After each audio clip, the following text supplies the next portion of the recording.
The other day, I was doing a random search for a local, well, not a local business, but a local entity. And I'm just looking and it was just jumbled up. It was like there was four ads at the top.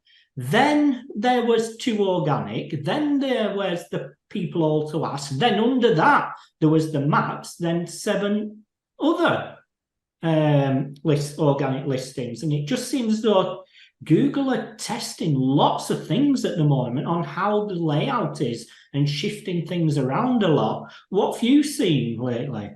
Yeah, absolutely. Things are jumbled. There's a lot of testing going on.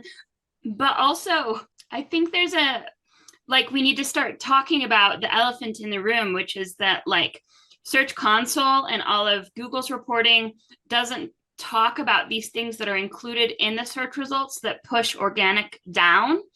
And most SEO tools don't either. They just count the way Google wants us to count. And so they say you're in position 3 or they say you're in position 2 and you think you know that what that means, but you might not if you're below 2 or 3 ads in a map pack and an app pack or a map pack and a people also ask or what have you.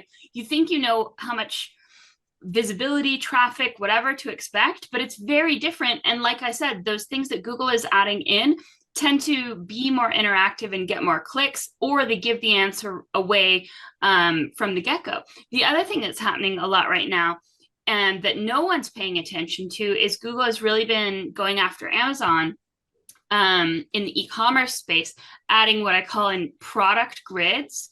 And like a map pack goes to the GMB, the Google My Business or the Google Business Profile, the product grids, which are kind of organized through Merchant Center, they land usually on a product knowledge graph.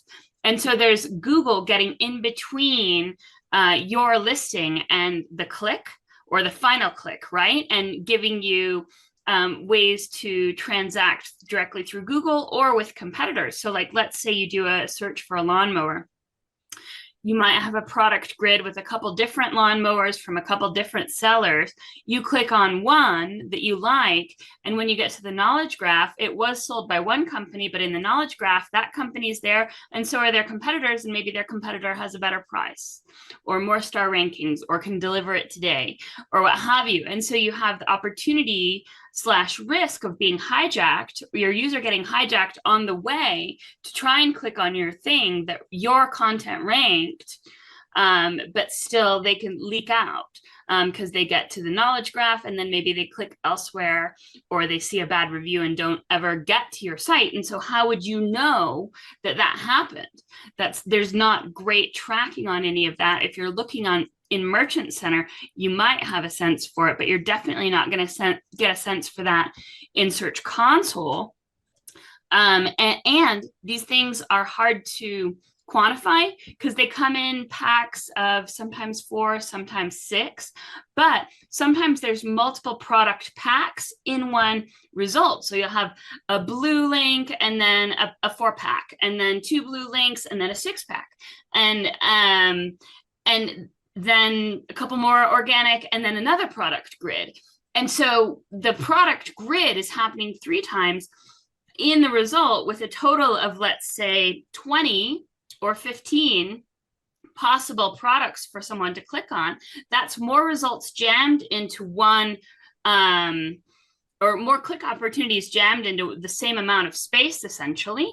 And so the clicks are, by their nature, just going to kind of defray because you're spreading the clicks off more click opportunities.